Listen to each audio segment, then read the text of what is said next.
Hello FIFA president. হ্যাঁ মিরাজ বলো। যদি আবার একটা ফুটবল বিশ্বকাপের আয়োজন করতেন। কি? আবার আয়োজন করতে হবে? কেন?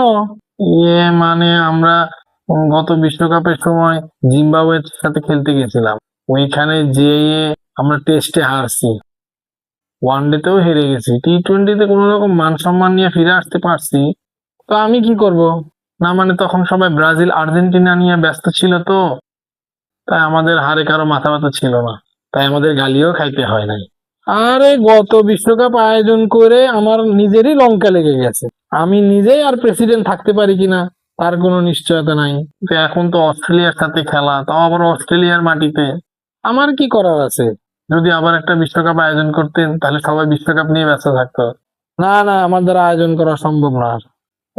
না মানে মানুষের যে পরিমাণ গালি আমি এবার খাইছি, এর চেয়ে তো তোমরা কমই খাবা। সারা বিশ্বের মানুষ এবার আমারে গালি দিছে, তোমরা তো শুধু বাংলাদেশের মানুষের গালি খাবা। আর বিশ্বকাপ আয়োজন করা আমার দ্বারা সম্ভব না। আমাদেরকে বাঁচান না প্লিজ। আমি নিজের চেয়ারে ঠিক রাখতে পারতেছি না, তোমাদেরকে কি বাঁচাবো? তোমরা তোমাদের নিজেদেরটা দেখে নাও। না মানে একটু দেখেন না। রাখো ফোন, রাখো।